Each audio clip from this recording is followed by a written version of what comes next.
नमस्कार सम्माननीय श्रोताओं, मैं दुशाला संस्था ग्राम हनोक की निवासी हूँ।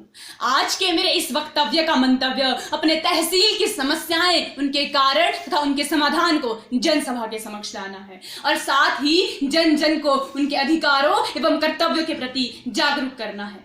सर्वप्रथम मैं आभारी रहूंगी शार्प संस्था की, जिन्होंने मुझे ऐसा सुअवसर प्रदान किया। प्रिय सज्जनों, तहसील चहता कुपवी विकास की दृष्टि से पिछड़े व बेबुनियाद तहसीलों में शामिल है, क्योंकि तहसील के भोले भाले लोगों के साथ चंद ठेकेदारों द्वारा विश्वासघात किया जा रहा है। उन छोटे स्तर के ठेकेदारों व राजनेताओं द्वारा सिर्फ अपना उल्लू सीधा किया जा रहा है, जिनके कारण तहसील में विभिन्न प्रकार की समस्याएं जन्म ले चुकी है। उन ठेकेदारों को मैं चंद पंक्तियों द्वारा प्रताड़ित करना चाहूंगी कि तहसील मेरी जल रही, आग लगी है सीने में, हुकुम मरासम व्यस्त है, खून गरीब का पीने में। बेकार मैं यहाँ आई नहीं हूँ, क्षेत्र मेरा रो रहा, चीख सुनाने आई हूँ, चीख सुनाने आई हूँ। हमारे क्षेत्र में शिक्षा की व्यवस्था उचित रूप से संचालित नहीं है। किसी स्कूल में अध्यापकों की कमी है तो किसी का इंफ्रास्ट्रक्चर अच्छा नहीं है। क्षेत्र में एक भी कॉलेज की व्यवस्था नहीं है और चिकित्सालय का मुद्दा तो काफी समय से चर्चा में रहा है।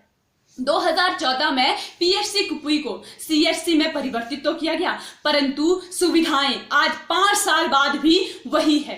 आज 5 साल बाद भी भवन का निर्माण ठप पड़ा हुआ है।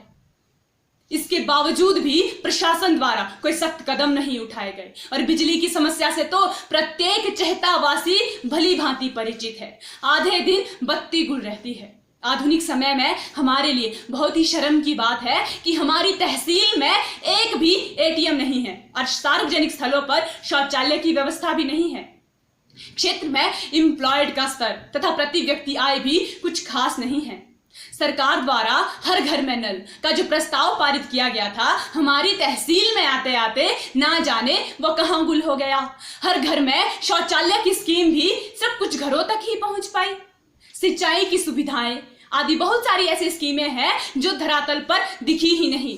हमारे एमएलए साहब सड़कों को बनाने में तो रुचि रखते हैं, परंतु उनकी मेंटेनेंस और मेंटलिंग आज भी ठप पड़ी है। कुछ सड़कों की मेटलिंग हुई है, परंतु 2-3 महीने बाद ही वो उखड़ने लगी है। आवाज उठाने पर भी काम नहीं हो रहा है। श्रोताओं, हम चाहे तो इन समस्याओं का जिम्मा किसी बड़े राजनेता व किसी उच्च पद अधिकारी आदि पर लगा सकते हैं, परंतु मेरे अनुसार यह मुख्य कारण नहीं है। मुख्य कारण तो स्वयं कुपवी की सोई हुई जनता है।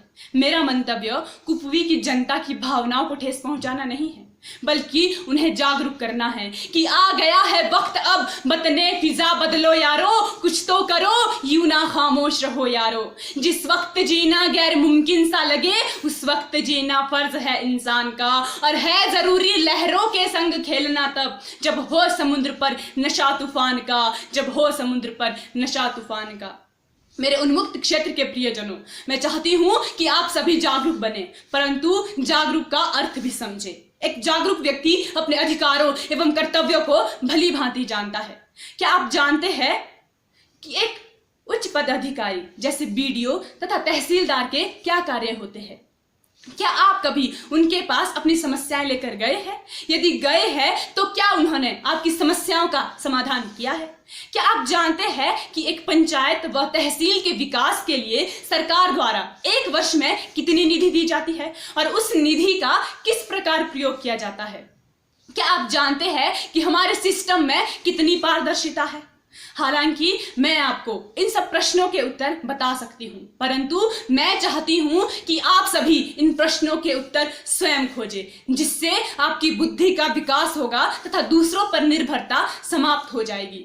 मैं मेरे क्षेत्र के शिक्षित युवाओं से अनुरोध करना चाहूंगी कि वह आगे आए और क्षेत्र की आम जनता को समझाए कि सरकार ने जो संशोधन व धाराएं लागू की है, वह सिर्फ एग्जाम में रटने के लिए नहीं है, अपितु एक देश, एक राष्ट्र के विकास के लिए है। परंतु जो चंद युवा आगे आ रहे हैं, इस समस्या से लड़ रहे हैं, उनके लिए हालत ऐसे हो गए हैं कि हवाओं पर भी रोब डाला जा रहा है। हम ही तो बुनियाद है हमारे तहसील के विकास की और हमें ही दबाया जा रहा है।